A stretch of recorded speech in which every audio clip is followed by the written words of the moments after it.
I'm just a boy from Kansas out to save the world from chronic disease. And I truly mean that. Nobody is in control of your health but you. I can't heal you. Your doctor can't heal you. You have to heal you. And it's all about having the education and empowerment to know what you need to be changing within yourself, within your life, to set your soul free and accomplish that best life that we all like to talk about. And I truly believe that the greatest medicine of all is to teach people how not to need it. I'm Bryan Vermeyer, the original Holistic Savage. Welcome to the Holistic Savage podcast.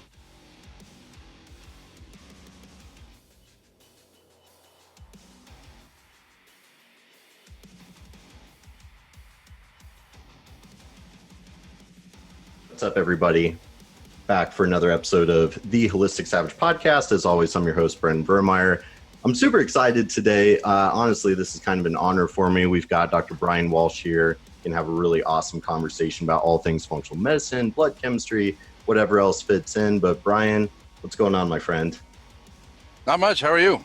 I'm doing awesome. So you said you're in Utah right now. Currently in Utah. Yep. We're from Idaho into Utah, and next is Colorado.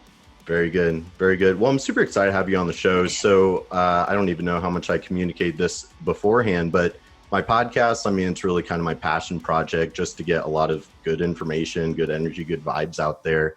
So the show really focuses on functional medicine, functional fitness, functional spirituality, and functional psychology are kind of the pillars. And so every guest is, an expert within one of those fields, because it's all just holistic health, trying to empower people. And obviously, as this thing behind me says, greatest medicine of all is teach people how not to need it. But I want to kind of introduce you, as we were just saying, organically. And, this is something that honestly is kind of one of the biggest things is I have a ton of just respect and admiration for your just down to earth, non-egotistical nature, because in this industry, as I get deeper and deeper, there is so much, ego and look at me. And, and that's something that really resonated when, I hosted you for that webinar, and then I've been following your work for a while.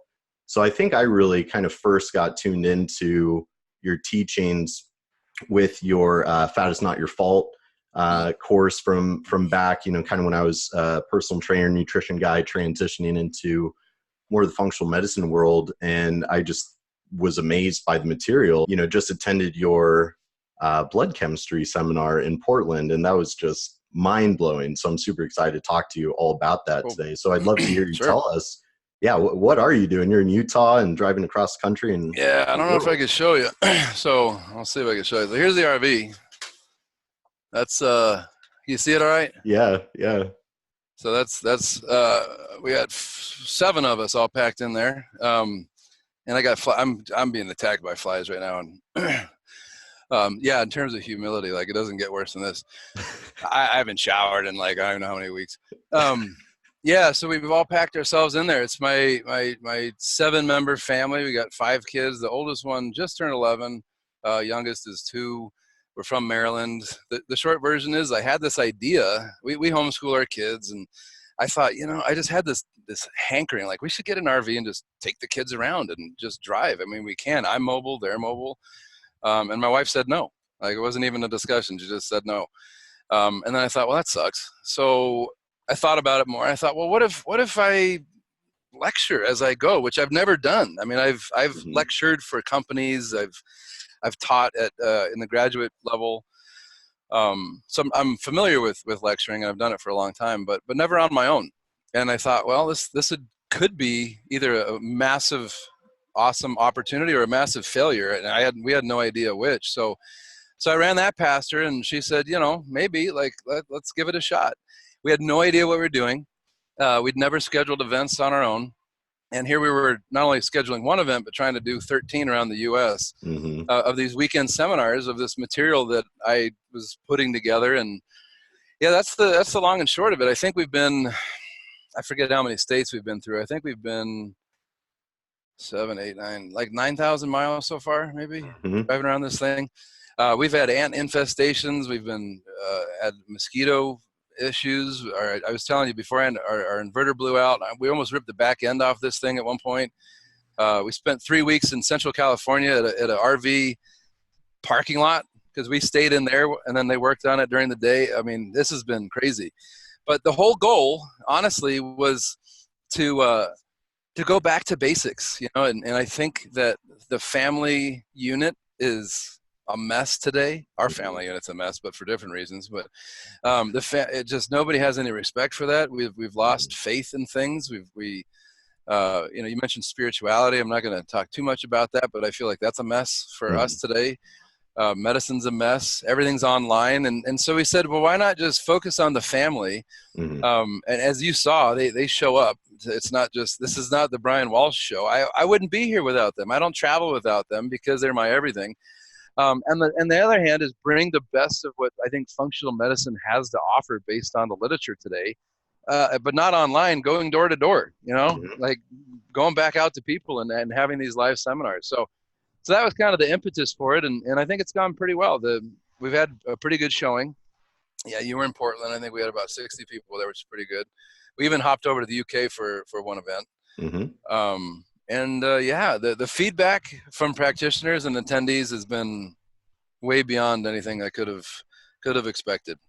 So that's the kind of a short version. Yeah. Well, I mean, how cool though. Like I know you're very humble, very down to earth, very grounded, which here's the beautiful thing is I think we're in an age right now where, because as you said, everything is so disconnected and, society really is just a mess. And I could talk about that all day.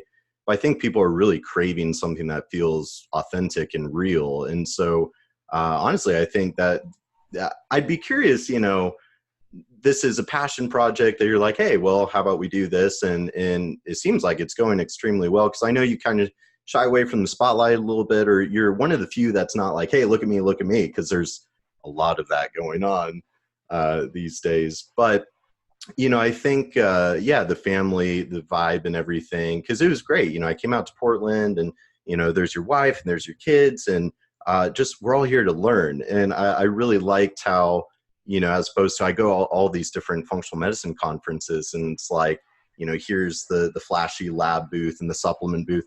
This was so refreshing of like, we're going to sit in this classroom and we're going to talk science and good vibes and we're going to learn together. Yeah, no, I mean, and that comes with its problems too, is so if my wife is with the kids, like I don't have tech support with me. I have to be the one that tells people where the bathrooms are and make sure that, I mean, it's not a glamorous production at all. We've definitely had our little bumps in the road with that, but yeah, there's nothing else to sell, man. And the reality is any of these people that, you could name names about the egos, they wouldn't be where they are without people that have supported them along the way, whether it's other mentors, educators, researchers, or in my case, my family. I mean, I would not be able to do what I do if I didn't have my wife to support and help me. And if I didn't have my kids to motivate me and distract me, quite honestly too. I sometimes laugh at people that, have no families and have no anything. And I just think like, if that was my situation, the stuff that I could accomplish, or I always talk about these self-help people, they'll say, wake up an hour earlier and, spend an hour meditating and, affirmations and yellow sticky Post-it notes on. I'm like, how the heck you get up an hour earlier when you're like we had the the carbon monoxide thing go off at 3:00 in the morning the other day. They didn't go back to sleep. I didn't go back. I'm not getting up at 5 in the morning to meditate, do yoga, have my hour of power. Like there's no such thing as that stuff when you have all these kids. I mean, I've been sleep deprived for like 10 years because of them. We still have a kid in the bed. Last night, I think we had two. Anyhow, it's a mess. But my point is they're also my inspiration and my motivation. Yeah. Like they're why I do this stuff. I would be just as happy. I know that this is a stretch, working at Costco in the morning, stocking the freezer. That's a job, if it supported them, that's all I need. But this is, they motivate me and inspire me to want to do more. And I think it's good for them too, the family unit. Like, so they see dad talking at these things and I think that's cool for them. And, my wife and I brought some of our exercise equipment. And so we're outside of the RV in these weird RV parks, doing exercise around all these, I mean, I don't mean to be stereotypical, but let's say people that don't exercise very much, that own RVs. And my kids get to see that, and I think that this is, it's just all good, man. Like the seminars, the information, what the practitioners get, the kid, like this, that's what the whole purpose of this was just to have this sort of awesome experience for everybody that's involved with it. And crazily enough, we only have, I think, 4 more events, and then we're all done. Mm-hmm. Well, and I think that's kind of the big thing is I know that, you make jokes about being ready to be done. And there's been a lot of, just, I don't want to say setbacks, but things that, you're having to tackle that are always glamorous. But what a freaking cool experience, though, that you and the whole family are going to be able to share for, many years to come. And I think you're really onto something with kind of the family thing. Because, the almost like disease of the ego that has sort of consumed society these days. But also then it's like, then you have these people sort of trying to separate from that. It's like, no, your morning routine and as you were just alluding to. And it's a lot of focus on the individual as I am my own entity and I am holier than thou and all of that. And it's like, but what about the social interaction and the family unit and being a tribal species, which is kind of stuff that you alluded to in your seminar with like the purpose, which was probably my favorite part of the whole thing. Yeah. Mine too. Yeah. Yeah. I mean, well, look at what's a selfie? Yeah. I mean, good Lord. And selfie sticks. We were, where the hell were we? I think it was a Grand Canyon. I don't remember where we were. There was a person walking around had 2 selfie sticks on himself at the same time. I was like, what? One isn't enough. First of all, a selfie stick. Yeah, really. Second of all, you have 2 of them, like for a better angle. Like, what is like? You don't get any more narcissistic than that, right? And the number of people that we've seen. There was a woman at SeaWorld when we were in San Diego, that she was standing in front of the orca thing, and videotaping herself with Shamus or whoever was behind them. And I was like, we used to just take pictures of Shamu. Yeah. Not me with Shamu. Yeah. Or like panning around. It's just we live in this crazy. And I you know what, man? I think it's so bad we don't even realize how bad it is. Yeah. In the narcissism and the ego and not egocentric in thinking that I'm great, because I actually think most people don't think that they're great. I think that most people are suffering from loneliness and feeling like an imposter in some way and not liking themselves. And why would you if you go on social media and you see everybody's great physiques, how much someone's lifting, what kind of food they're eating, and their perfect family, which, I mean, I don't do that stuff, but if I were, I'm fat and white and hairy. I don't lift nearly as much as I used to. My kids are usually, one of them is usually screaming or crying at a given time. And I would make everybody feel better about their life. But people don't post those pictures, And so anyways, I think people are, but so we're so focused on ourselves. And like that last hour of the weekend seminar was about eudaimonic versus hedonic, pursuing happiness. And very few people are doing it by serving others, by serving a greater good, whatever that greater good might be. And I think that that's such a missing piece nowadays. And we could talk about the family unit, but who's, I don't know. I don't like to disparage anybody, but I couldn't dream of bringing my kids to the gym and dropping them off at daycare while I worked out. And I've seen kids screaming in the daycare, and the daycare worker going over to the mom, for example, on a treadmill and saying, your kid's screaming over there. And they're like, well, I'm not done with my workout. Excuse me? Like, anyhow, no wonder people are screwed up today. Right. Anyhow, so yeah, I think I don't know if it's the family unit that is, and the dissolution of the family unit that's causing the problem. So if people had stronger families and family units, and we didn't throw our kids into preschool right away and off into school, if that is what's spawning this, is that kids are lacking love and attention and they're trying to seek it elsewhere. Or if basically, I'm not sure what comes first. That's my big question. Is I don't know where it's broken down. Usually it's not one place. Usually it's a whole confluence of things, but I'm sorry. I'm watching wasps trying to get into my RV right now. If you want to know exactly what's happening. Good Lord. Yeah. No, I mean, the wasps are very concerning. I totally get it. But, I think, yeah, one time I was thinking about it, and I feel like social media or the internet, what you see on there is what they choose to project is a direct reflection of their ego.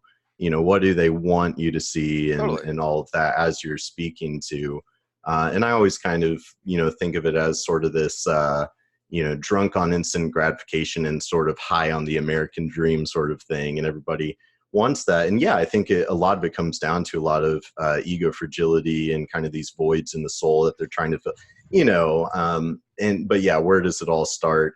Who knows? But that's exactly, I love hearing you speak to this stuff, because that's exactly what, my podcast I'm very passionate about is, what do I do to make a living? Like, well, I work with clients privately and try to help them reach their health goals, but it's so much more than that. And Totally. I think one thing I loved about your matrix and your model, your kind of hierarchy of helping people, includes that psychology and the purpose. What is your purpose? Because I think a lot of more holistic healing type professionals, you really start realizing that a lot of these people, they kind of put like the blame and all of their issues as like, oh, well, this thing happened to me, and a lot of victim mentality. Sure. And it's like, you can't really heal, like, if you're only focused on physiology and you're not even addressing more the psychology and the purpose. Yeah. Well, that's a whole area too. Yeah, well, something that I've grappled with too is like bad things happen to people, and it leaves a mark. We're humans. Mm-hmm. It's I think how we deal with that, and in many cases, this one of the things this trip has been awesome for is just my wife and I talking. I mean, we drive for hours. Yeah. The kids are in the back usually trashing the RV. But my wife and I, we were just talking about this between wherever we were and wherever we are now. How in most cases, when you look at it, someone's motivation, most cases, not all, is either chasing a thing or running from a thing. Mm-hmm. And, and we have this tendency to either like shove things away, suppress it, don't even look at it, consider it, or glorify it and highlight it. Mm-hmm. And we're so darn extreme. And I want to say as humans, although it's definitely in industrialized countries. So when you look at that, I mean, so if something bad happens to you in your life, we could shove it down and say it doesn't matter, it isn't important, everything else. And then what we end up doing is running from that, because we know that there's this dark cloak over this thing sitting in the back closet that's there subconsciously. You're doing that. And so that everything you do, if you try to bulletproof yourself mentally and get 5 degrees, or you try to bulletproof yourself physically and you're super strong and ripped like myself and you, it's easy to talk to you about this, or whatever it might be, like, so that you're not touchable. So you can't be broken, you can't be cracked. Or we tend to glorify it. And instead of this thing that we cloak and we stuff in the closet, we bring it out and we put the spotlights on it, and we're like, look at me and this victim. I am as a victim, and look what happened to me. And I identify myself as this. And when I meet you, I'm going to shake your hand and let you know about this part of my life right away. And both of those are completely, I don't want to say completely dysfunctional, because they're serving a purpose. But where is this happened to me, it's real. It's probably why I'm doing what I'm doing right now, but then to try to let it go, if that makes sense. To acknowledge that something was there, that it happened, that it was present, not to glorify it, not to shove it away, and to realize that, again, what motivate, like I'm not going to ask you directly here, but, in terms of one's pursuits, when you look at what they're interested in and how interested and why they're doing it, the why is such an important piece of this. Like, so you can deadlift 500 pounds and you have big pecs and abs and, all these different things. Why are you doing that? I'm not saying you, just in general. I mean, that happens to be you, I realize, but, or again, like, so someone has multiple degrees and lets everybody knows about it. And every time why are you doing that? Is it because, and this is where, I don't know, it depends on the person. Is it because, like, your parents didn't care about you. You're the oldest or the youngest or wherever it might have been, and you had some issues and you needed to prove yourself, or you were in charge of the family, so you had to be bulletproof. So you continue to be like at an earlier age than you should have been, or maybe you had issues at school and maybe you're a fat kid or whatever it is. Like the thing that I think we're not doing is looking at what it is we're doing, just being radically, brutally honest with ourselves. Yes. Without any judgment, because that's the other thing. We're so darn quick to judge others and ourselves. Don't judge. Be like, I don't exercise as much as I do, and or eat this way or whatever. And who cares? It's like, maybe you were made just right. Maybe you were made perfect. And maybe who you are right now is who you're supposed to be in this like great universal cosmos of whatever's going on, and not to judge it and be like, you know what? I do this X following thing. And then the question is why? And really think and really be honest, because there's no right or wrong or good or bad about it. Be like, holy crap, I do this because of this. And then what's cool about that is you can decide to keep moving on with that the way you're doing, or change it. And that's such an empowering, amazing place to be. I don't know. Just off topic, I had to share this with you. It's a really stupid story, but it happened right before. I was looking for the link for this thing on our call. Getting back to the family thing. So I'm sitting here. I showed you the RV. I'm eaten by flies. I was right over here. I took a video of it. There was a mom and dad quail, and probably a dozen little baby quails following along. It was super cute at first, but then my wife is reading this book, and I don't remember the name of it. It's really interesting. But this is how stupid I think we are as humans, because I'm watching these. They were walking past me for like 15 minutes. The cutest little I've never seen baby quails before, and the mom and the dad were eating, but we're also like watching out for danger. And the little babies had no idea what was going on. They're just like, mom and dad are going this way, I'll go this way. And they were happily eating. And I was looking at that. You know what we would call that today? Helicopter parenting. And how bad that is. All these helicopter parents are no bull. Like if it weren't for the parents watching out for these babies, I might have gone over there and eaten them. Yeah. And so mom and dad were, but so that's the way nature rolls. But yet if I watch my kids on the playground, I'm a helicopter parent. You're going to peg me as that and judge me as that and label me as that. Yes. And that's the problem is we're so, getting back to what I was saying, we're so quick to label and judge and categorize and put into a box.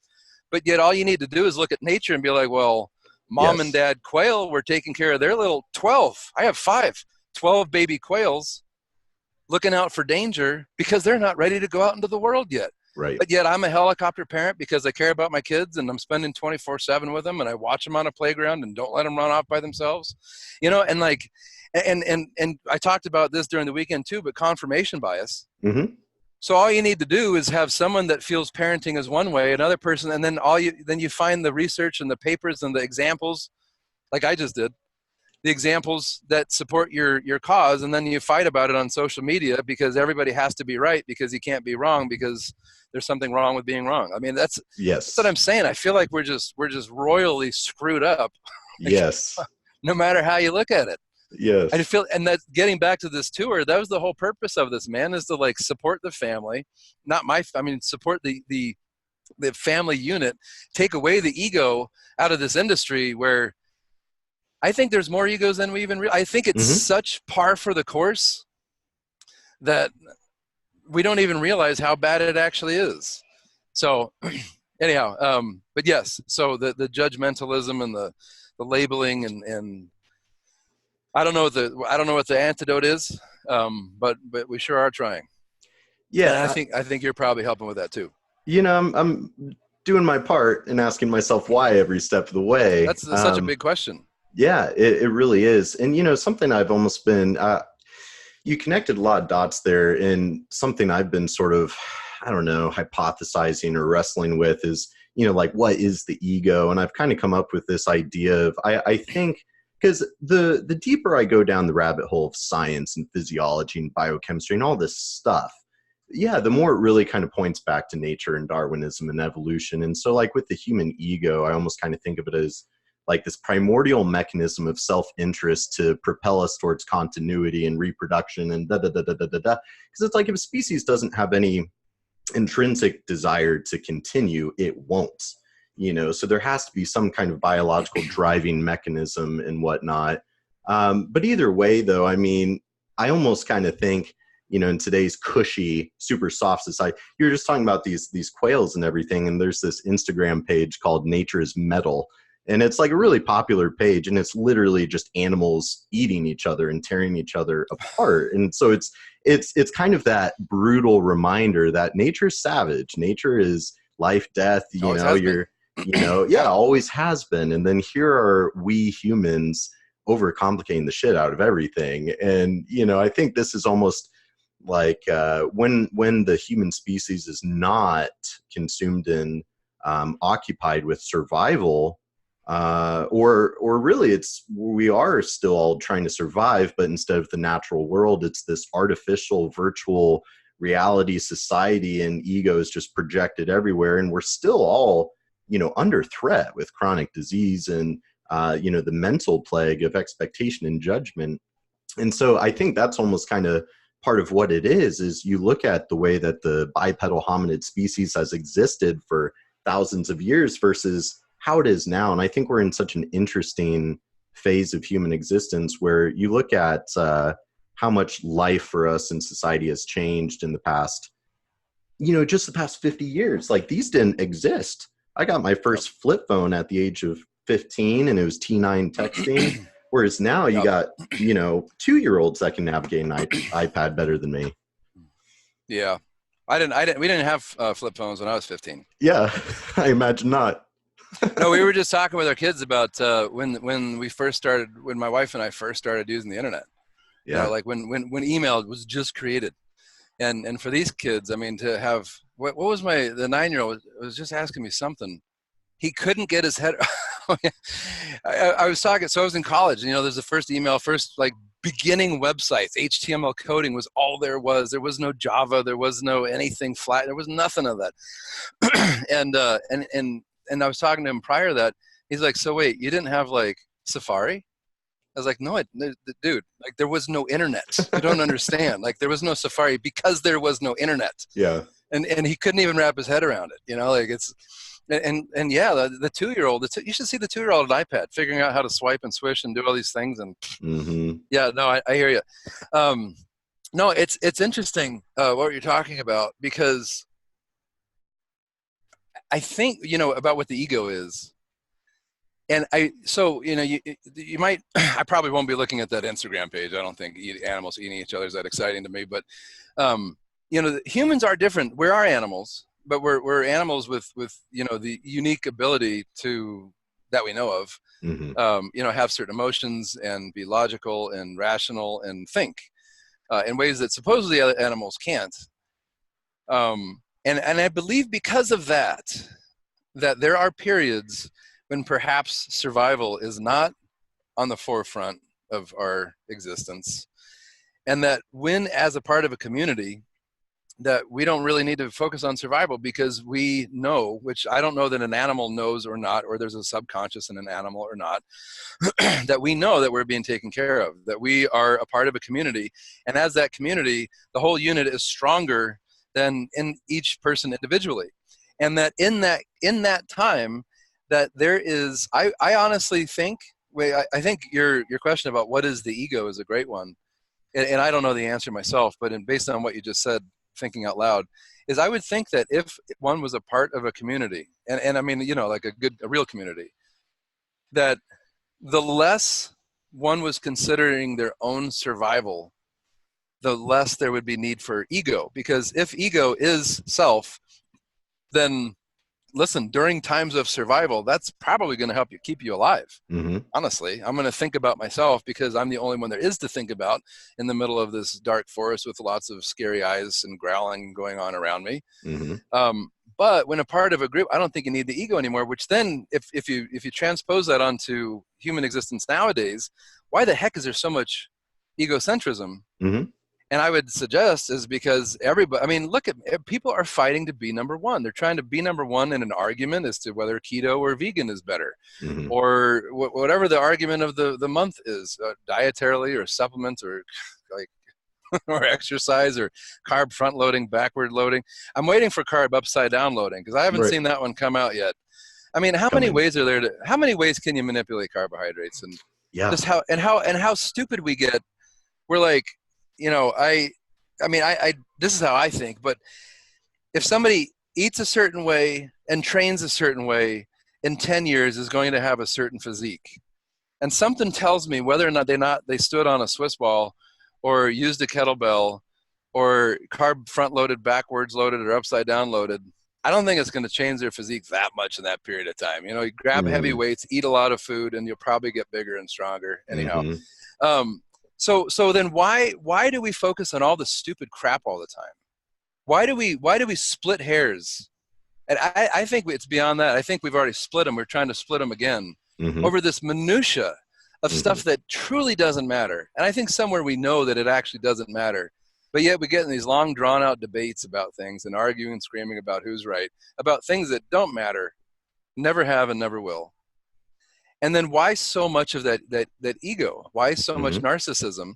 And and then you get back to the other bit, is it narcissism or egocentrism for survival's sake? Or is it compensating for the fact that you feel lonely and unhappy and disconnected and all these other things on the inside? So I don't know, but when I look around, and listen, I don't think I got it figured out by any means. I mean, I spent much of my life thinking in the wrong way, which has been somewhat corrected when you kind of hit your own personal hell or rock bottom. But no, I don't know what the answer is, but man, I look around, you can, and it's not just social media. You can look at people nowadays and just see, I mean, we're on these campsites, and on the other hand, it's not, I can't say it's everybody, because we'll come across on this trip, like that stereotypical awesome old couple who's RVing and going around, and they are awesome. They are like, we joke, my wife and I, because we don't really have a whole lot of friends. She has more than I do. But in our head, we're like, do you want to be our friend? Like, will you be our old couple friend that we can talk with and chat with? And and you could just see when people have it together. They're I don't know what it is, man. Like they're happy in their skin and their body, and there's some degree of self-actualization. And then we'll go to other campsites near some big lake, and the partying and the toys that these people have, which, listen, I mean, I'd like a jet ski and an ATV and all these things. It'd be great fun with the family. But the way they like flaunt it and show it off and laugh loudly around their campfire to make, I don't know, man. And then, so this has been an interesting tour. So not everybody's like that, but there just seems to be so many today, and and older people that you'd think had their stuff together by now in their 60s don't anymore. Like they were the elders. They were the ones that you'd go to. And nowadays that generation, the baby boomer generation, they don't have their stuff together either in some cases. Anyhow.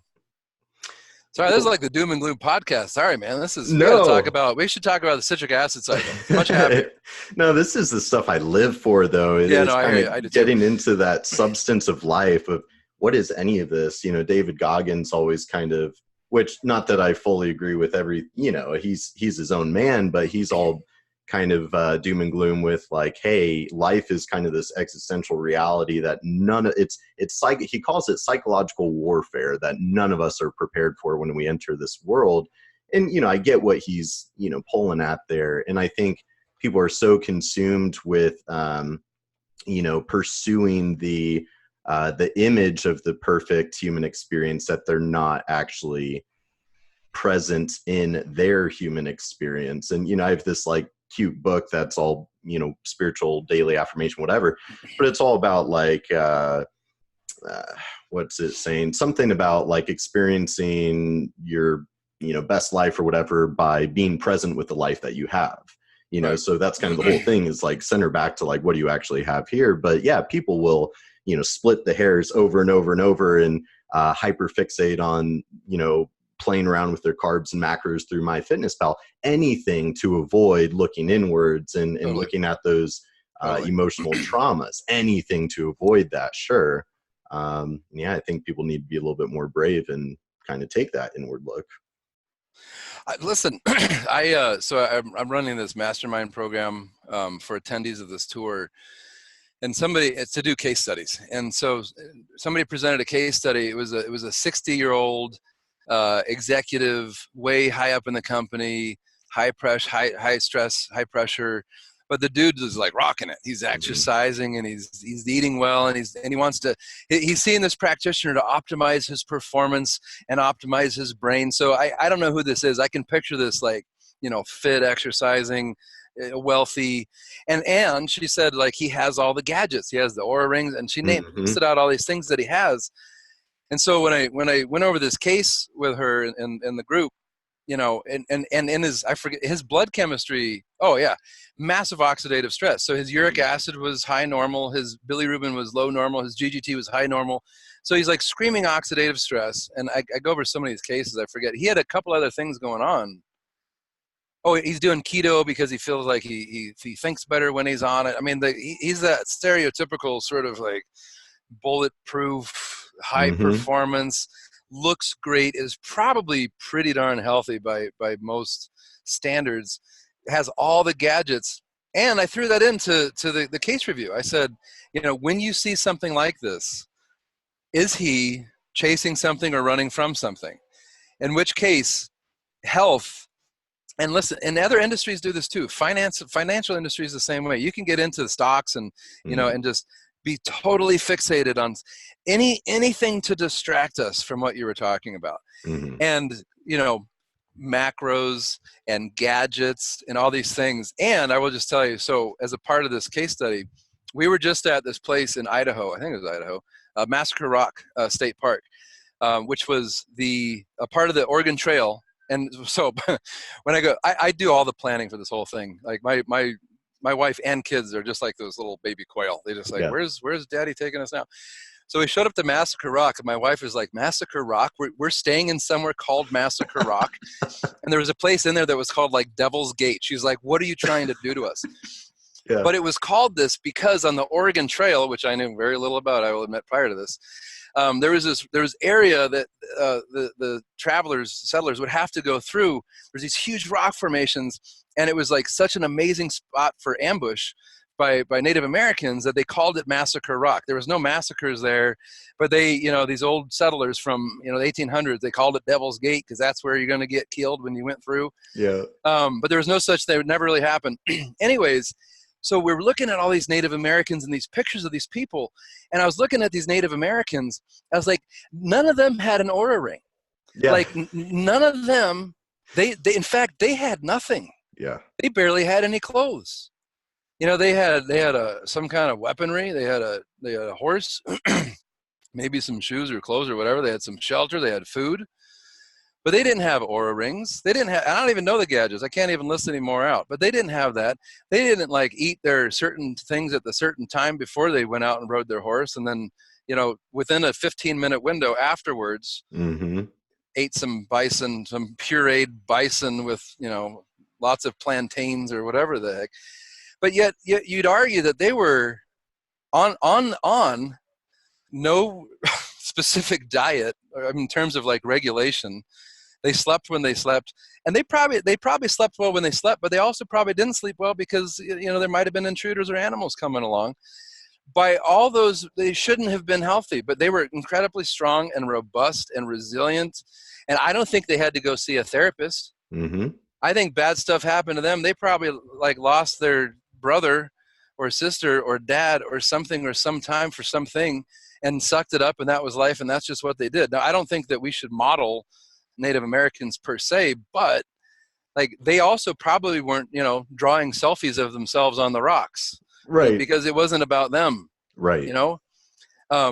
Anyhow, so I looked at that, and then we were just there, and I transposed that onto this guy, whoever this case was. I'm like, do we need all this stuff? I think that that throughout human history, there's plenty of cases where we didn't have all these things, and we were, I will say, not only just fine, but I would argue maybe even healthier in some ways. And then people will say, well, we're living longer. That's a bunch of crap. We're not living longer. The chances of us living longer are greater because of things like modern medicine, antibiotics, and those kind of things. But the lifespan hasn't changed. Life, if that makes sense, versus, forgot the other term. Lifespan. I forget what it was. Like our chances of getting to a certain age have increased, but the age that we're going to get to has not changed. Mm-hmm. That's always been pretty consistent. Anyhow, so going back to what you're saying, health, and no offense to you, podcasts and all this stuff are amazing distractions because we don't have to think about a thing. Totally. Like we can look up the next supplement that I should be taking, or the next diet that I should follow, or I was 5 grams over my carbs than I should have been today. So I need to do 15 minutes of cardio tomorrow to, like, give me a break. Yeah. What person, when they die, right before they die, was like, man, I sure wish I spent more time on the treadmill. Right. Or, I wish I had managed my carbs just a little bit better. Most people are like, man, I sure wish I ate more ice cream. Yeah. Yeah. Absolutely. Well, it's like everybody is so, in all the biohacking and everything. And oh God, don't even I hate that. With all the gadgets, biohack and things, and it's nice hearing you speak to all of this because it's just like, why are we overcomplicating everything? And it's all this thinking and not enough like actual feeling. Nobody wants to feel. It's scary. Something's gonna hurt. Vulnerable. All this stuff. But instead we live in this age, everybody's looking at what's the next flashy gadget, and so then kind of turning this into talking about like your blood chemistry education and tour. I love all that where, we're talking about it's all the flashy distractions and all the ego, and narcissism and stuff going on. And it's just blasting our society. And so, everybody's kind of looking externally for whatever thing to, my problem is I'm not tracking my sleep enough. Or I heard one person kind of joke about like intermittent fasting. So millennials started skipping breakfast and now we call it intermittent fasting. It's, the latest rage. And, it's funny. It's like, how about we just eat what we're supposed to eat when we're hungry and stop overcomplicating everything. But also, that's a big thing with like the blood chemistry is, day one of the seminar, you're like, look, instead of, going over a 15-page, most beautiful colored graphic images, brand new lab that may or may not have a lot of, third-party validation. How about the non-sexy, black and white, blood chemistry? So I'd love to, to make sure we do, because, man, I could talk about all this stuff all day. I want to make sure we get to some blood chemistry stuff. So blood chemistry, I love how you're, in this industry, which is in this whole world, as we've clearly depicted by this point, a lot of chaos, a lot of craziness going on, a lot of ego. And I love how within the functional medicine space, you're really kind of grounding us of like, all right, what is the most scientifically validated form of testing that we have, and why are we not using it more effectively? Because I think that's something where, like even in my position, I'm in charge of a lot of practitioners and trying to guide them. And something I've had to learn through my own experience is like how to be a good consumer in a free industry. Any lab can start up any time or supplement, but how validated is it? How useful? So I'd love to hear you speak to, your rationale behind blood chemistry a little bit. Well, no, I think you already spoke to it. It's pretty easy. We're always looking for the next greatest best thing. Mm-hmm. And so when given the option between a 15-page color, awesome diagram, like beautiful diagrams, report, or a 2-page black and white serif font blood chemistry, we'll go towards the latter. I mean, we like shiny, sparkly stuff, and then that's what we're going to go for. We like better labels. I mean, just look at olive oil labels. You go for the one that has the coolest looking label and that says organic on it. So, the quick story of how I got involved in blood chemistry was, so my wife and I went to naturopathic school, and we had a course on blood chemistry. But when we started seeing patients, knew that we just didn't really know. We didn't know enough. And there was this was what was interesting to me, is there was some little bug in my head that was like, there's more to this. Mm-hmm. I know what you were taught. And, I know your textbooks that you can go to as reference, but there's got to be more to this lab. There has to be something else. And so we looked around, and there was a weekend course that was put on by a supplement company on functional blood chemistry interpretation. And we had no money. We just graduated. We scrounged up anything we had, and we both went. And it was a game changer. Man, it was great because it talked about these functional ranges. these patterns. And of course, it was a supplement company, so a bunch of supplements that you could give based on certain patterns. But man, it blew my mind. It was awesome. The problem was is that we came back and not all the patterns really showed up. Mm-hmm. And if a pattern didn't show up, I didn't know the physiology of the markers to think through it any further. So we were taught, if a red blood cell hemoglobin hematocrit's low, MCV, MCH, MCH is high, this is what it is. Well, I was like, well, what if it's a high MCV, a normal MCH, and a low MCHC? I was like, I don't know what to do with that. I was never taught that. Mm-hmm. So then I had physiological defects, not the kind that causes disease, but in my knowledge and understanding. And so that was a problem. The patterns didn't, and then the supplements that were recommended for certain patterns didn't change the patterns. And so again, then the physiology part lacked, and I thought, well, I don't know why this didn't work. And then the last part was the ranges. So it was these functional ranges were taught. And the story that I tell is true is I had a patient that took this information to her doctor, and the doctor said, there's no such thing as functional ranges. Like that quack is teaching you a bunch of, and I don't like to be, like, you can call me whatever name you want, but I don't want to be able to be called a quack, if that makes sense. Totally. So none of that really worked. And then that was, I don't know how many years ago now, well over a decade ago. And so then I started reading, and I decided, and I told your audience this, that albumin was my first mark. I looked at albumin. I was like, I don't even know what this really is. I think it's egg whites, but why would you have egg whites in your blood? So let me really read what albumin actually is. And I read about it and where it's made and why it's made. And I learned a lot about albumin, and all of a sudden it was kind of like the Matrix, like things just started making sense, and I could look at an albumin and not need a book or a binder, that I knew what it was. And I thought, man, that is a great feeling. Mm-hmm. What else can I read about? And it hasn't stopped. And I kept reading more and more, and then I'd get these ideas about calculations. I'm like, surely someone somewhere, some researcher has figured out a way of calculating whatever it was that I was interested in. And I would look, and man, I keep looking and looking and looking, and I'd find evidence-based optimal ranges based on scientific papers. So instead of saying, sodium should be between, 139 and 145, where'd you get that from? Well, I got it from a seminar. Well, where'd they get it from? They stole it from so-and-so. Where'd he get it from? Nobody knows. Yeah, exactly. And that's the true story in the blood chemistry world. I know who came up with this idea. God bless him. Brilliant person that came up with the idea of functional ranges in the first place, taught for a certain supplement company. A couple other guys stole that information. One used the ranges with a supplement company, the other for himself. Other people have done it, but you notice it's all the same ranges, man. It came from the same person in the first place, because everybody's just parroting what everybody else said, but there was no papers on this stuff. So I've spent a long time, and some of my ranges are similar, and some of them are different, but they're based on studies. They're based on papers. Mm-hmm. And I will continue, and I'm not happy with what I have. I will continue to look for better updated ranges based on more modern research. Like, for example, you're in Portland. I think I came across a paper that said that a C-peptide shouldn't go up above 1.8. Prior, I had 2.1.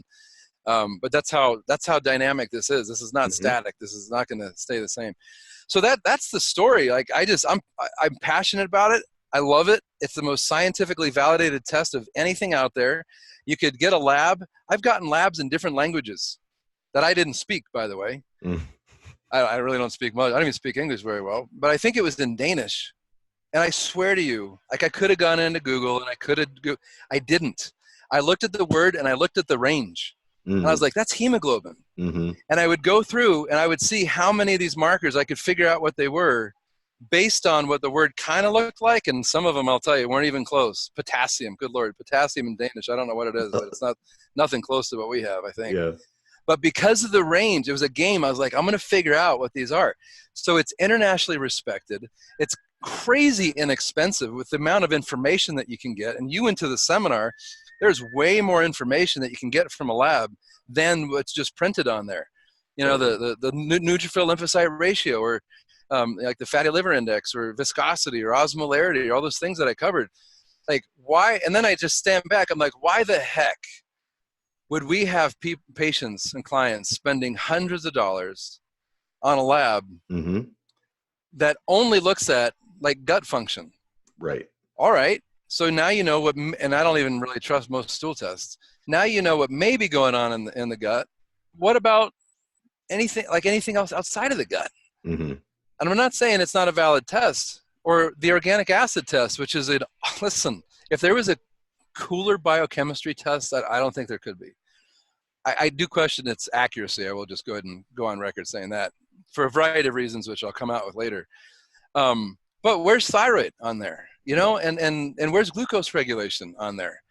So why not spend $100 test, read between the lines on the markers, which I talk about during the tour, and extract tons of information on a scientifically validated test that we have scientifically validated reference range, optimal reference ranges, and new information about markers that, like, I know you've been into blood chemistry for a while, and I'm not going to put you on the spot and ask you this. My hope and sense is that a guy who's been into blood chemistry as much as you have, to go to that weekend seminar, that you learn more about certain markers than you previously knew, not because I'm any smarter than anybody else, but because I happen to do a lot of digging in the literature to say, what else could we come up with bilirubin? Like, and I'll just give you an example, and this isn't anybody's, well, low cholesterol related to, fungal infections, or there's all sorts of stuff that's tossed around out there, but there's no scientific evidence for it at all. And, I always bring this up, that Western science and there's so much money for studies. There's someone somewhere that could write a grant that wants to look at low cholesterol relating to a fungus, or high cholesterol relating to fungus, or whatever. But how come it hasn't been done? I don't think there's a big conspiracy theory right now saying we're going to suppress all the information we have on fungus and cholesterol relationships. So if it's not out there in the literature, there's a lot of, I personally, it doesn't mean it doesn't exist, but I try to do an evidence-based practice as much. And this, what's cool about this conversation is we started talking about these global, purpose, universal things. And so, and we're bringing it now to the micro, which is kind of backwards, I would say. But I'm saying that because I believe in a universe. I believe in God. I believe in a universe of infinite things, man. Like, I don't think we have any idea what's possible. We're so narcissistic as humans on Earth, by the way. Yeah. So I say all that. I try to have an evidence-based practice as much as I can, because that's the world that we live in right now. Yeah. If there's a practitioner that wants to, balance chakras and burn incense and, tap, I love myself. Listen, I'm not saying any of that stuff is bad, and I actually think a lot of that stuff, there's something to it.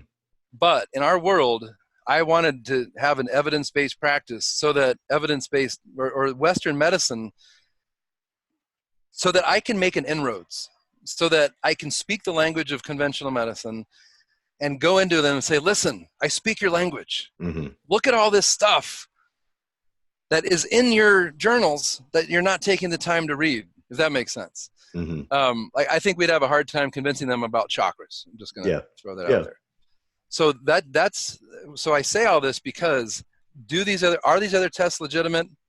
Perhaps. Do they have some clinical utility? Maybe. Are they third-party validated, tested? Rarely. Right.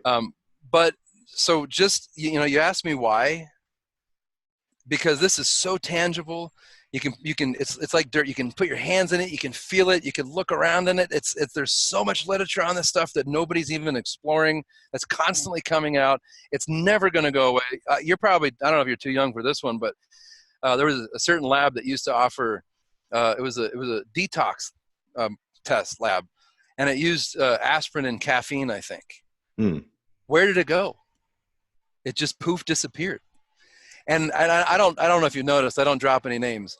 Yeah. But one of the most well-known people in the functional medicine world would talk about how great this test was, run this test, detoxification capabilities. You have to do it because you don't know what kind of detoxer they are. If it comes out this way, you need to support this detox. If it comes out, I seriously have wasps like trying to infiltrate my RV. That's so not good. Then you might need to support this detox versus this one. But this test is gone. This test has disappeared. It's not offered anywhere. And the reason why is because it wasn't a good test. It didn't look at what it was supposed to look at. Yet we as practitioners for years had patients spend money on this thing and told them that there were a certain kind of detoxifier, and then supported the kind of detox with certain things. And then the test is just gone, disappeared. Where'd it go? I say that because the blood chemistry test probably isn't going anywhere. It's probably going to be around for a really long time. It's been studied for a very long time. And like I said, it's not going anywhere. And so, it's not going to, like SIBO, I make fun of SIBO. It's real. It is definitely real. But where did that come from? All of a sudden, everybody's talking about SIBO. Yeah. What's the next big diagnosis? It's something else. We're going to get bored with SIBO, and something like Candida was huge for years. Yeah. Where did it go? Now it's just a conversation that people have. Same is going to happen with SIBO. So anyways, that's why. It's a solid test. There's tons of evidence on it. We could do a lot of awesome stuff with it. There's far more information available about it than's being taught. There's misinformation being taught about it. And I just decided that it was time. That it's time to try to raise the bar a bit. Yeah. Well, I'm glad you did. I literally, I'm looking up at my pseudo bookshelf, and let's see, there's about 3 different blood chemistry books. I'm sure you'd recognize all of them and the authors and all of that. Or I even have a sticky note right here that happens to say cholesterol less than 150, look for mold, which was like a little pearl that I got from somebody that may or may not have any validity behind it. And, when I really made the transition from like, okay, fitness nutrition dude to, okay, now, lab testing and all of that, I felt like the model was, one of my big things, I think a big barrier that people are facing with getting help, is the cost. And then, insert long conversation about insurance and healthcare and all of that. But obviously, like with functional medicine related stuff, people are really just paying out of pocket for the most part. And so one of my big things has been, okay, well, I want to help more people more cost effectively. And so, as soon as I kind of graduated from one program, I'm like, all right, how can I help people more effectively get more information, kind of more bang for the buck? And so the 2 things that I just intensely started pursuing was knowledge and blood chemistry. And then you mentioned organic acids, which I don't know if it's a bad time to say I'm building a course on organic acids as part of a system, but, anyways, but all about being more cost effective. And as you're saying, the blood chemistry, I was just watching this documentary, the Silicon Valley Out for Blood. I don't remember what her name was, but I didn't know it was a real. Oh, Theranos. Yeah, the Theranos kid. Oh boy, that was a mess, wasn't it? I didn't know that was a thing until I saw the documentary, and I was like, wow, this happened? Because it was absolutely not that long ago. I'd say you're too young, but that wasn't very long ago at all. It just happened. Yeah, this was a huge thing. And so literally I'm watching this documentary because I've already been thinking and feeling some of what obviously you're way more experienced in this industry, whereas I'm kind of young up and comer, so to speak. And so I'm starting to have these like observations. I'm like, well, something feels off. And I think that's why I definitely have gravitated towards your teachings, is you're really grounding it back into like, well, what do we know versus what we don't know? And I loved, what you were saying over the weekend of like, guys, the running joke of like, people are not deficient in curcumin, or how well do you really think we have, hormones figured out, or the microbiome figured out, or genetics? And that's the thing. People are just spinning out of control in all of these different directions. I literally just got a, Instagram message the other day, and, a friend was all excited about getting involved with this, genetic test, and then customized formulated supplement that they formulate off your genetics. And I literally was just like, nope, sorry. I don't even want to look at it, because there's just like, there's I don't want to say anything. Way. No, I really don't. I don't like to upset people. I mean, there's enough upset people, and they get upset too easily anyhow. Me too. But if I'm being super honest about it, so the piece that I did in the seminar that you're talking about was, as I said, how long have we been studying anatomy for? Yeah. And we've been dissecting the human body for 475 years, yet we're still finding new body parts. Yeah. And Quintus. and Yeah, the quintuplets and the new ligament, or the fact that the interstitium is considered a new organ. And not that long ago, the adipocytes were considered, or as a tissue is considered an organ. I joke around about Pluto and a planet. Yeah. It was, and then it wasn't, and now maybe it is again. And I use all those examples because the thing that I marvel about, one thing, getting kind of back to what we were talking about way earlier, is if we've been wrong in the past, what makes us think we're so right now? Totally. And like, that is something that I do not understand, is that we'll look back and we'll look back and think, well, pellagra was a black fly bite, but it turns out it was niacin deficiency. But like, you understand, articles were written on how we must eradicate the black fly, because when we do, we will then solve this issue of pellagra. Mm-hmm. Like, and understand what I'm saying. There was no question about it. Mm-hmm. This causes this, therefore we must get rid of this. It's the scourge of our society. And then it turns out it was a niacin deficiency, and they're like, oops. And I look at it now, and again, I'm not trying to disparage anything, because I feel like I know less than anybody. But do we really know what causes Lyme? And there's people that'll listen to that and be like, yes. All right, well, good. I'm glad you're confident on that, because I'm not.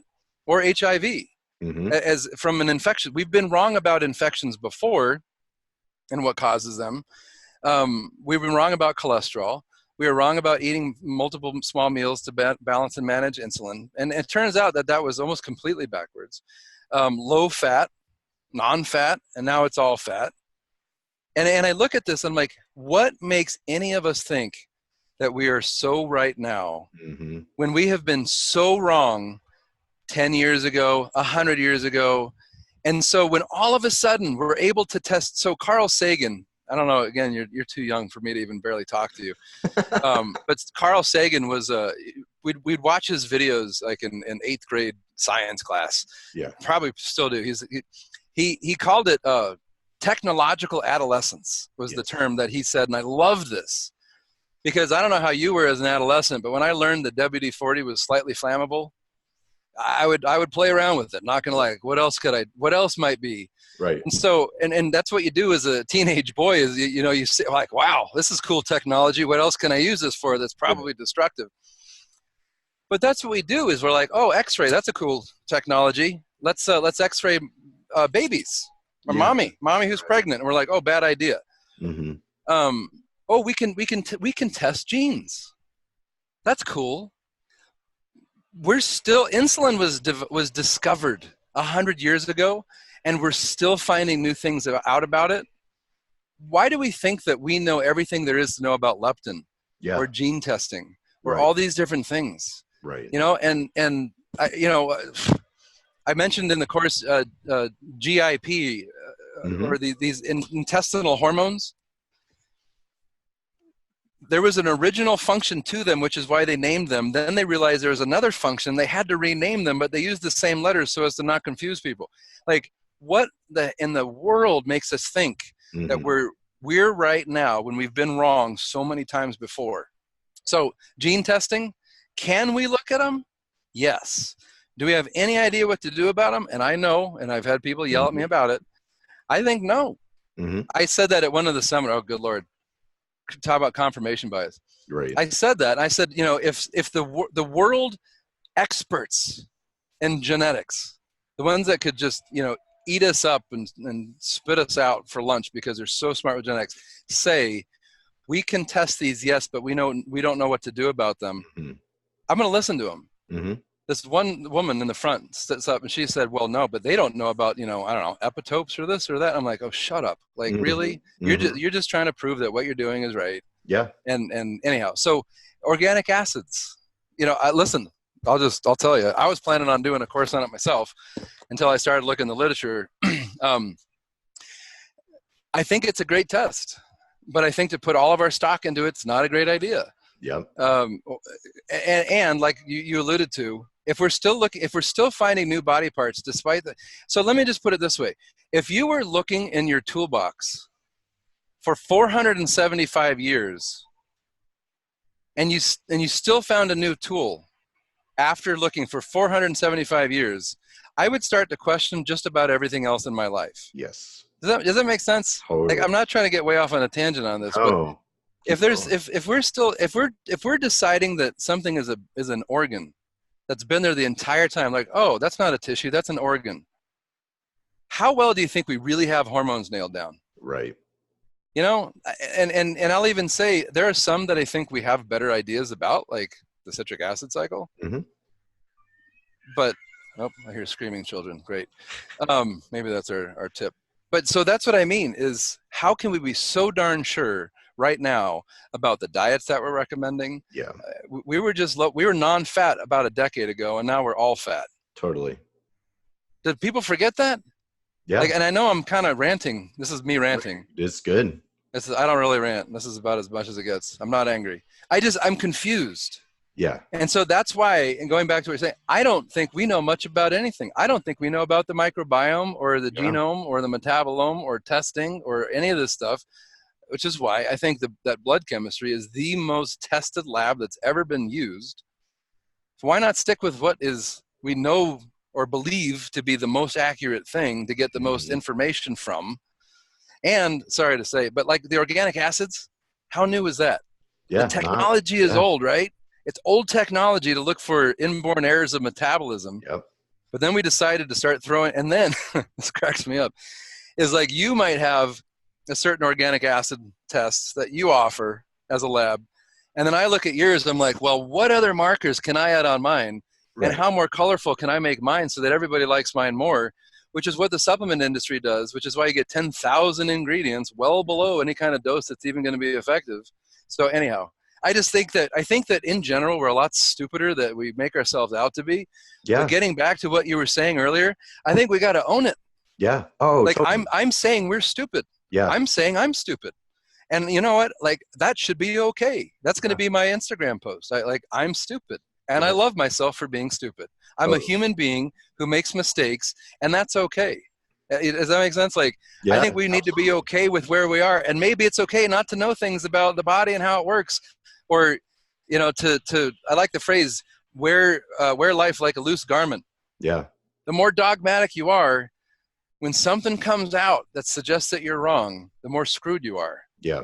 That makes sense. Absolutely. So, oops, keto turns out is bad for you. Yeah. And all these keto freaks, of which you might be, sorry. No. No. Or they might be listening. And I call them freaks. It's just because the dogma. That's all it is. Sure.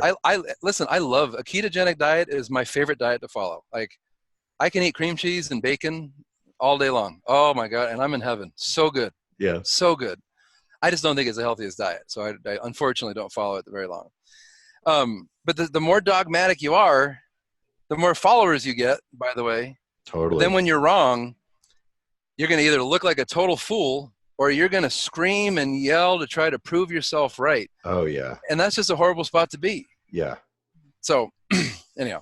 I love that. You know, it's just something that I've found myself thinking and observing more and more the deeper and deeper I get. Again, it's just common sense, nature, the natural order of things. And, you know, definitely the more I learn, the more I realize how little I know, or really anybody knows, which is, you know, a huge thing you're getting at. And then I happen to find like, oh, you know, Hippocrates has a famous quote about that and all these other, and I'm like, oh, okay, well, yep. Good. I mean, if that's what they were thinking, then this is probably a decent way to be going, rather than confirmation bias. And also this, you know, there's this YouTube video, it's a TED Talk called Why You Think You're Right Even When You're Wrong. And, you know, goes into warrior mindset versus scout mindset. Of warrior mindset is this egotistical us versus them, me against you. I have to be right. And so confirmation bias is really the punchline, versus scout mindset of just, I don't know anything, but I need to be able to do some recon and report some accurate observations to help. So it's like, I don't know anything. Let me blank slate. Let me just observe. Let me just watch. Let me just spectate. And, you know, I think part of it too is this kind of like existential universal insecurity. And I think, you know, it's not really, we're not very productive when we're allowing ourselves to operate. I think you almost have to make peace with it. You know, you have to like, to accomplish nirvana or whatever, like make peace with that existential insecurity of like, Totally. yeah, I don't know anything. That's what I'm saying. And it's okay. It's okay. Yeah. It's okay to be wrong. It's Yeah. okay not to know anything. I was just waving at my wife. You want to come on here and be the famous one that supports me in everything that you do? Yeah. Show the world. I couldn't do this without you. No? All right. She's going into the RV. Oh, Julie. I'll turn my computer to show you. All right. Just want everybody to know you're the more, I'm nothing without her. Yeah. Yeah, no, but, and that gets to the same thing. So two pieces on that. One is I never heard about the warrior. Like, the reality is as much as I would like to, I don't have time to listen to podcasts or TED Talks or anything. It's either, it's basically my family all the time. And then if I can find time to research some things, that's about it. No, but that warrior scout fits right in with one of the slides that I have at the beginning of the seminar. It talks about confirmation bias and having been right, or which is pride, which is confirmation bias, or seeking the truth. Mm-hmm. And that's the scout that you're just talking about, is standing back and saying, all right, I'm not going to be, I want to know what the truth is about this, and I don't care what's thrown at me. Mm-hmm. Versus the warrior, what it sounded like to me from what you were just saying was to having been right in the first place. Mm-hmm. And that's, it was interesting to hear you say that was what was in a much more elegant way that I had there. But that's what I'm saying. Like, it's the reason for, I mean, going back to the Native Americans and their belief system or different religions, the reason for these things usually is to answer some of those insecurities so that we don't have to feel insecure, because otherwise, why the heck wouldn't a Native American sitting on the plains of Idaho way back when, looking up at the sun or the moon or the stars, being like, what's the purpose? Mm-hmm. Well, we have this built-in system that we're teaching one another, that this is the purpose, and this is the answers to all those questions that you may be having. And now, whether it's a Native American or if it's an indigenous from some other part of the world,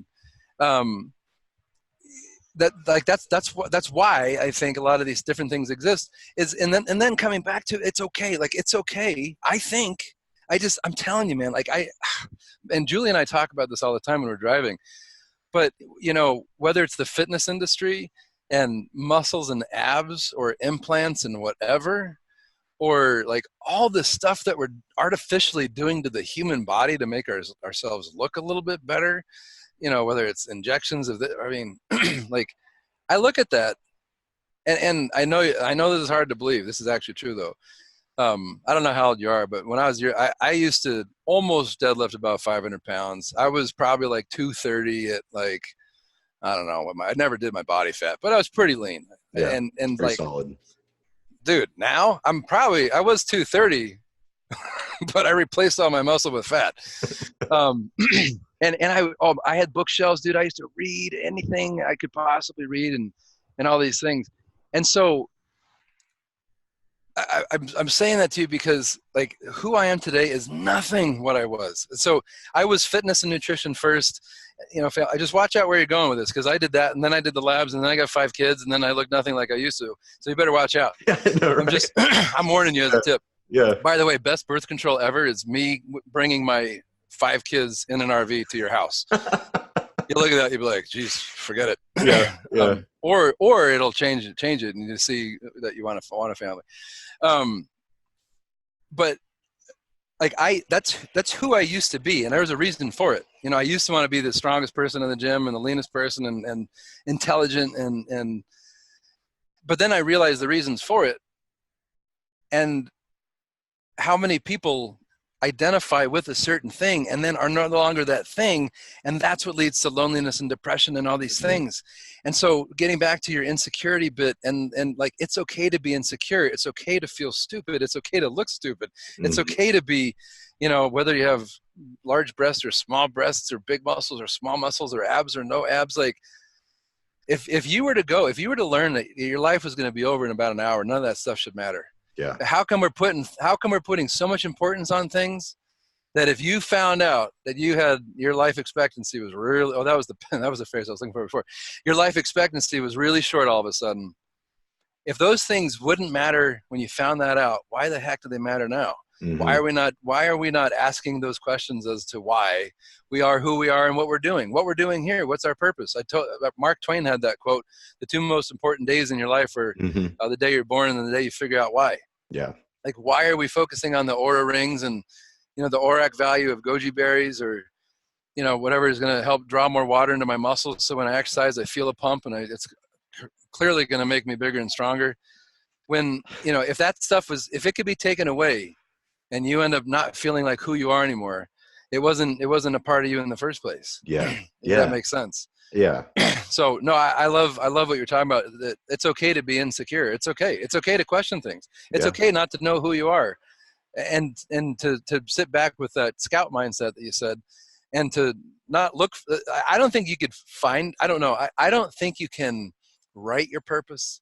I think you have to let your purpose find you. Yeah. And so that the warrior would be like, I'm going to write down, the things that I love the most, so I can determine my purpose in life. And I'm going to write my mission statement for myself as my purpose.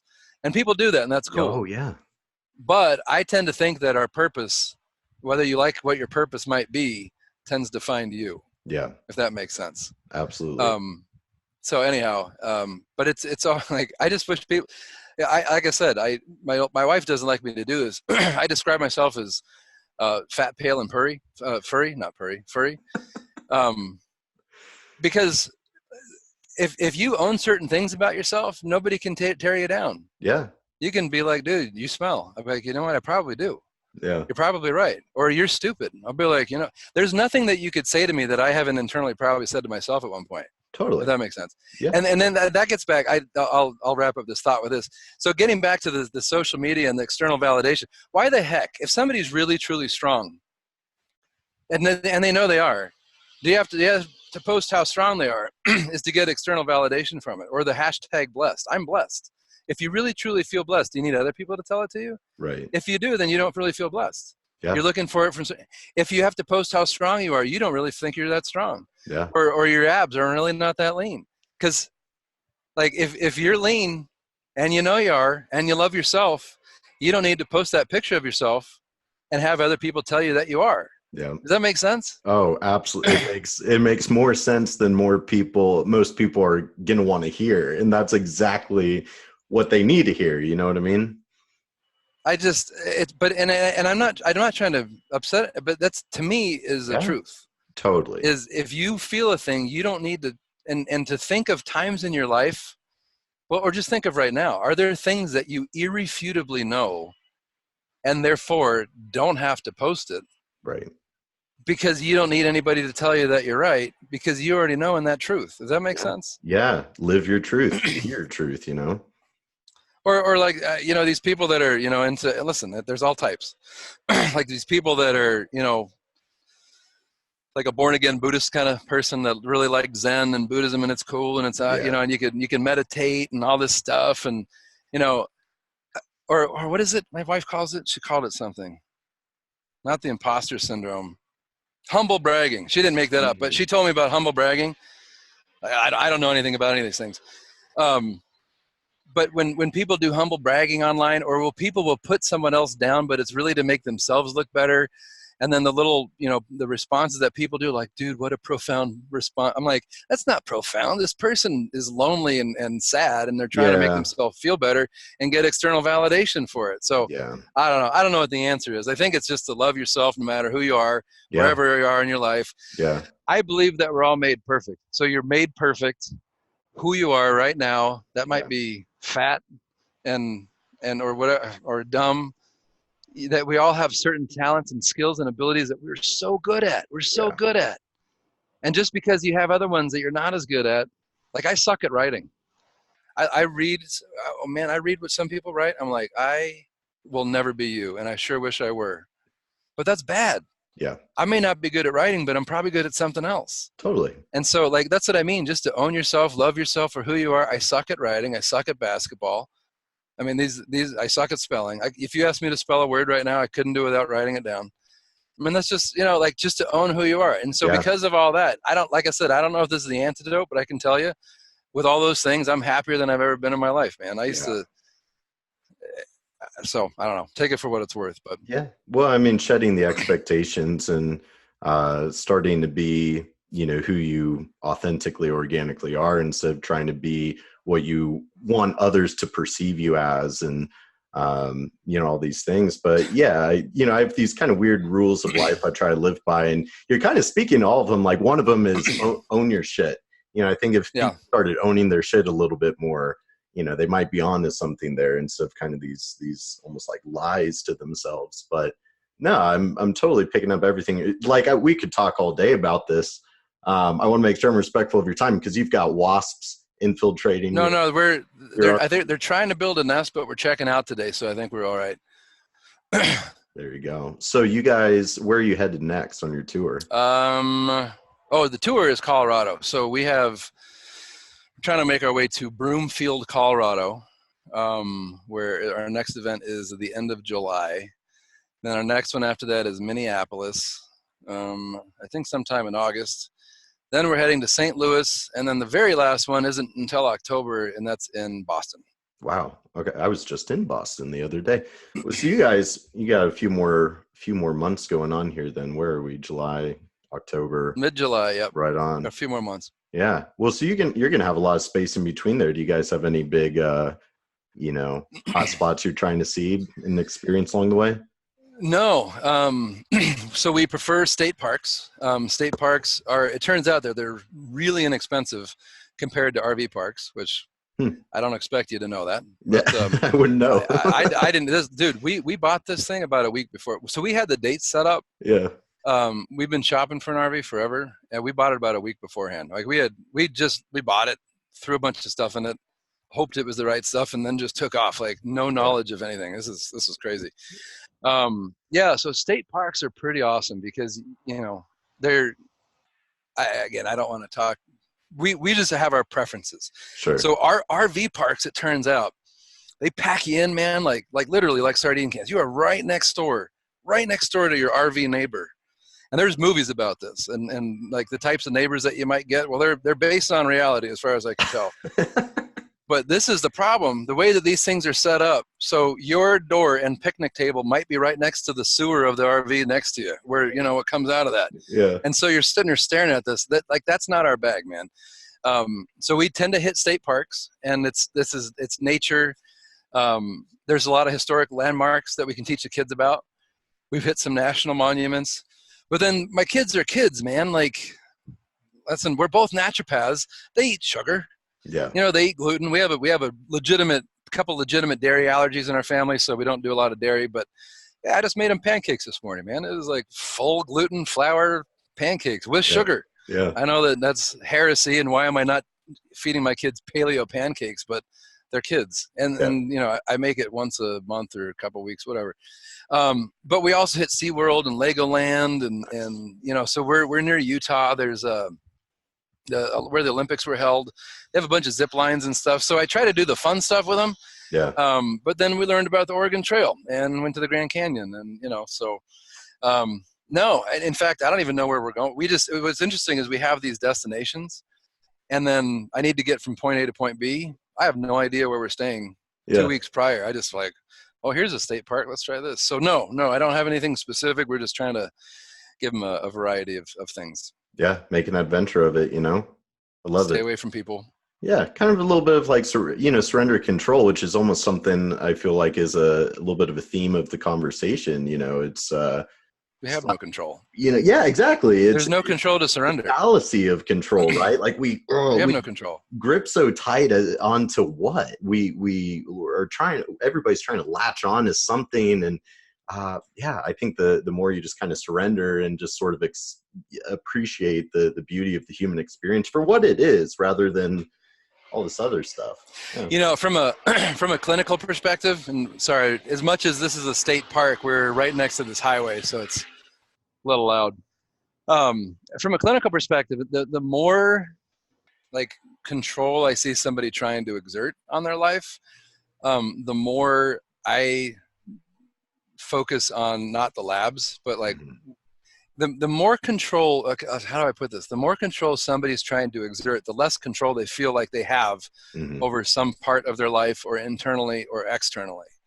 And so the conversation then isn't about lab testing in those people, but like, why do you, going back to this question of why do you have to be so regimented? So what are you afraid of as being out of control? So like the more OCD someone is, the more the conversation becomes psychological rather than physiological, because something tells me they're hyper controlling themselves and their environment because they're so afraid of being out of control about something else. Yeah. So like you said, I mean, there is no such thing as letting go of control, because you don't have it, and you can't let go of something you don't have in the first place. Right.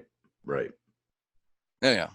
That's my Boom. 2 cents on that. No, yeah, boom. Totally. Yeah. That was a good mic drop moment, because it's so true. Shoot. Well, this is good stuff. Honestly, I mean, this has been a real pleasure to be able to chat with you for quite a while, and I really look forward to continuing learning. I want to be in your mastermind group thing, but yeah, I think your whole educational seminar was, I mean, as you saw with my raving review, it was just like one of the most grounding and kind of enlightening, educational things I've ever done. I've done quite a few of them. Good. So I think what you're doing is really amazing work, and I like how, as you said, we kind of went macro to micro and then back to macro a little bit, but that's what I really find a lot of passion in, is sort of, we go down that rabbit hole of science, but then, kind of zooming out. And I don't think enough people are zooming out and like, what do we actually know, or what do we think we know? And, but it's the critical thinking, and the humility, the surrendering of the control that we never had to begin with. So to say that what you're practicing, preaching, living by is refreshing, is, to say the least, right? So cool. Well, I appreciate it. Yeah. No, it means a lot. I'm glad you had that experience. That's why we do it.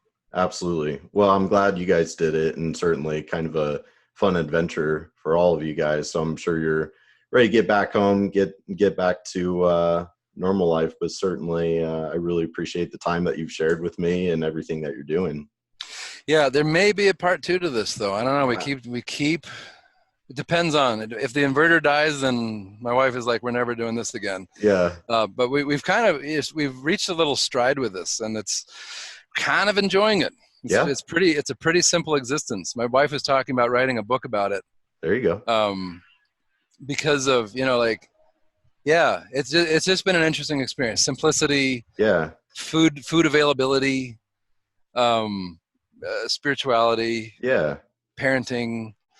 Education. Like it's been very cool. So there might be a part 2. I don't know. We'll see how it all ends up. But I think you're really on to something with all of this. And I really, honestly, it's been really fun having this conversation, because it's, it's one thing of like, oh, okay, Dr. Bryan Waslh, and I'm going to go study blood chemistry. But then it's cool of like what else I got out of it. But then being able to talk to you now of like what else you're getting out of it on your side, and sort of hearing and seeing, the ups, the downs, everything in between. And, I think this is kind of the beauty of life, is when it just unfolds organically and you're just sort of pursuing what I couldn't agree more. Right. And so I think you're onto this. No, I love it. When you said, like, I totally agree. And something I've realized, I think, or I keep having sort of taught to me, is the less effort something requires, then the more organic it kind of happens. I mean, this was just an idea, and here we only have 4 cities left. Before this, we had no idea if anybody was going to, but we had the dates, we had the locations. We didn't know how we were going to sell tickets. We didn't know if anybody was going to buy tickets. We didn't know, like, we ran out of the zip drives nothing, man, like totally unprepared. We tried, had no idea how it was going to go. And there's been some bumps, but it's kind of been, I don't want to say smooth sailing. I'm going to knock on wood for that. But like the less effort there is, the more that something just seems to kind of come to be organically, kind of like your conversation. I mean, you're talking about not wanting to have a pre-scripted, which I totally appreciate, podcast, which is not prepared, which is letting go of control, because you don't know what someone's going to talk about, or if you're just going to be sitting there twiddling your thumbs and there's awkward silences or whatever's going to happen. No, like if there's a lot of effort required for a thing, Yeah. sometimes I wonder if maybe that's supposed to happen or not. I don't know. Yeah. Maybe that's also the universe testing you to see how much resilience you have. But Totally. at the same time, no, I agree. This has been it's just kind of happened, and I'm not really sure how.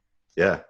I like it. I always kind of think of life as like almost, we're thrown into this river that has all of this, mass with water, and it's flowing and it's doing its thing. And it's like, you can try to fight the current. You can try to dash to one side. You can expend all of this energy frantically clawing at the water to try to control, Sure. Or you can just kind of lay on your back and flow. And yeah, you might get run into a rock here and there and scrape up your knee. I guarantee you're probably going to have a much smoother experience. Just kind of relax and go with the flow and let it take you where you're going to go. Well, I can use an animal experience based on that too. And at Massacre Rock, there was this awesome river called Snake River. And it was the craziest thing. We saw these, they were kind of like ducks. They weren't ducks, there was something else. But they were facing upstream, floating downstream, and using the current to eat. It's exactly what you were just saying. Like they could try to swim against the current to eat, or they could go. But I've never seen it before. They were floating, all these birds were floating backwards, but then dipping their little heads in to eat. And I thought, man, that's like really literally going with the flow. Yeah. And using the current to achieve what you wanted to achieve without any effort. So anyhow, yeah. I know these are stupid examples. I got nothing else. It's good. I mean, it's good. Just minimal energy expenditure. Yeah. In fact, I was just thinking about after we get off this call, I got to go dump the tanks. The tanks, which like how non-sexy all this is. Right. Anyhow, it's real life, it is, man. I mean, see ducks floating backwards but no, that's what's been interesting about this is like, I know that we talk about being mindful. We talk about going into nature, and we're not intentionally going into nature for the reasons of going into nature, but being in it, you observe, if that makes sense. Yeah. Like I feel like we're like, oh, we need to get back to nature more. And then that's the intent. And then you get to nature and you're like, all right, nature, what are you going to give me? Yeah. I'm ready. Yeah. Versus like we've been stuck in nature quite a bit. And not trying to be in it, but seeing what comes of it while you're in it, if that makes sense. Yeah. So yeah, those are my stories, that and dumping poop tanks. So yeah. Not exciting.